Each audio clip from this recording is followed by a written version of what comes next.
Good Hey evening. guys. Um, Or good. I think it's nice to come in last because then I'm able to kind of like come up with some images that I can share with everyone.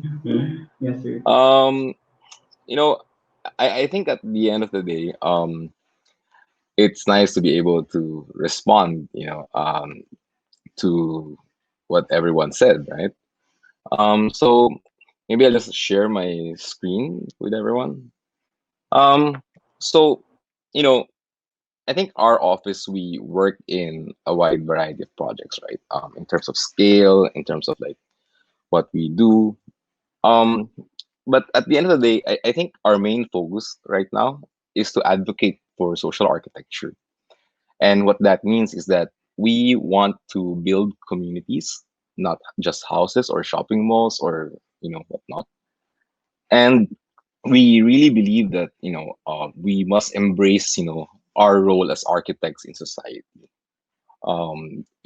We architects were a very visual profession, right? And so what I feel is that we must start to kind of like reimagine, our role as dreamers, as futurists, as, the main kind of like caretakers of the built environment. And I think in terms of like what Aries was saying, in terms of like how much can we change, our world or our built environment, I really believe that we can, because at the end of the day, a big part of our world is the built environment. And what really differentiates us from, maybe engineers and other building professionals is that we kind of like can play a leadership role, or rather, maybe we can serve as a hub, to gather people together, to touch on the different professions and, bring everyone together.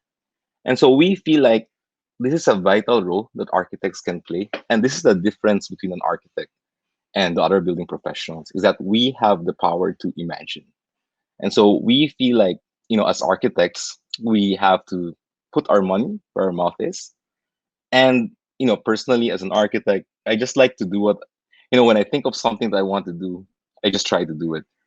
And so far we've had a bit of success. We've been able to do anthology. We always complain about, the different things that are not there for our profession. And so I felt like maybe, as architects, we should have, celebrate architecture as well. If we can have, an arts or a music festival, why not an architecture festival? And so that's why we did anthology. And we're now building the first pedestrian bridge across the Pasig River.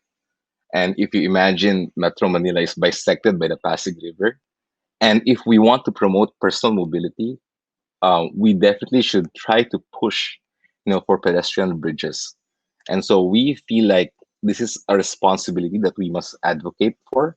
And so not just building a bridge, but also trying to come up with a program, trying to push, trying to create a snowball effect, kind of like it's hard to get things moving. And we feel like, as architects, we must also serve as advocates, as very strong advocates to make things happen. And, like Buck said, we worked together on the EQFs. And actually, this was like before it ended. Right now, I believe around the country, there's around 3,000, almost 3,000 beds, or I think even more, because San Miguel and all the other corporations kind of like picked up the slack. But I think it was really a wonderful experience, building these facilities, because, for the first time ever, I just felt like we really were architects, and there was no focus on anything but just, getting things built, getting things done for our communities. And, people were doing this from Cabanatuan all the way to Naga, to Cebu, to Davao, Zamboanga. And so I feel like, architects, we do have a role to play. We have a big role to play, because we are able to push for things to happen. And I still remember, one of the things that one of the police generals told me during one of the turnovers was that it was not what we were doing, but the mere fact that we were able to show them that we can actually do something. And I think that's very important to consider when we do something, that it's not about whether you succeed or not sometimes, but it's about just trying or just doing it. And so that's just it for me.